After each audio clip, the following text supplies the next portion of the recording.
Welcome to zoology school. আশা করি তোমাদের সবাই অলরেডি জেনে গেছো সুপ্রিম কোর্টের ফাইনাল ভার্ডিক্টে দুটি ইম্পর্টেন্ট ডিসিশন এসেছে। প্রথমটা নো রিনিটের এবং দ্বিতীয়টি যে কন্ট্রোভার্সিয়াল কোশ্চেন ছিল সেই কন্ট্রোভার্সিয়াল কোশ্চেনটি নিয়ে। অ্যাকর্ডিং টু দিল্লি আইআইটি, অ্যাটমের যে কন্ট্রোভার্সিয়াল কোশ্চেন ছিল তার প্রথম স্টেটমেন্টটা সঠিক এবং দ্বিতীয় স্টেটমেন্টটা ভুল।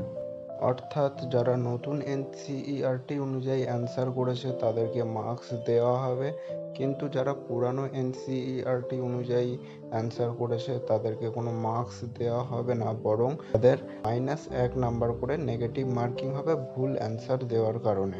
এনটিএ 2-1 দিনের মধ্যেই তাদের রিভাইজড রেজাল্ট পাবলিশ করবে এবং রেজাল্ট পাবলিশ হবার পরই কাউন্সিলিংয়ের নোটিফিকেশান আসবে। কাউন্সিলিংয়ের জন্য তোমাদের যে ডকুমেন্টসগুলি লাগবে সেগুলি তোমরা এক এক করে দেখে নাও। এবার কাউন্সিলিংয়ের জন্য প্রথমে যে ডকুমেন্টস লাগবে সেগুলি হলো ক্লাস 10-এর মার্কশিট এবং সার্টিফিকেট, ক্লাস 12-এর মার্কশিট এবং সার্টিফিকেট, আইডি প্রুফ যেমন Aadhaar card, PAN card, driving licence অথবা পাসপোর্ট হলেও চলবে, 8টা পাসপোর্ট সাইজের ফটোগ্রাফ, যাদের কাস্ট সার্টিফিকেট আছে তাদের কাস্ট সার্টিফিকেট, নিট এক্সামের অ্যাপ্লিকেশন ফর্ম, নিটের অ্যাডমিট কার্ড, নিটের স্কোর কার্ড, এছাড়া পিসি অথবা migration certificate, gap certificate, health certificate এবং যারা স্টেট কাউন্সিলিংয়ে অংশগ্রহণ করবে তাদের জন্য ডোমিসাইল সার্টিফিকেট। এই ডকুমেন্টসগুলো তোমরা রেডি করে রাখো।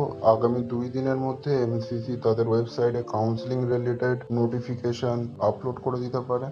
যারা পিডাব্লিউডি ক্যান্ডিডেট আছে তোমরা পিডাব্লিউডি ভেরিফিকেশনের জন্য সমস্ত ধরনের প্রস্তুতি নিয়ে নাও, কারণ সবার প্রথমে তোমাদের ভেরিফিকেশন হবে এবং তারপরেই রেজিস্ট্রেশনের প্রক্রিয়া শুরু হবে।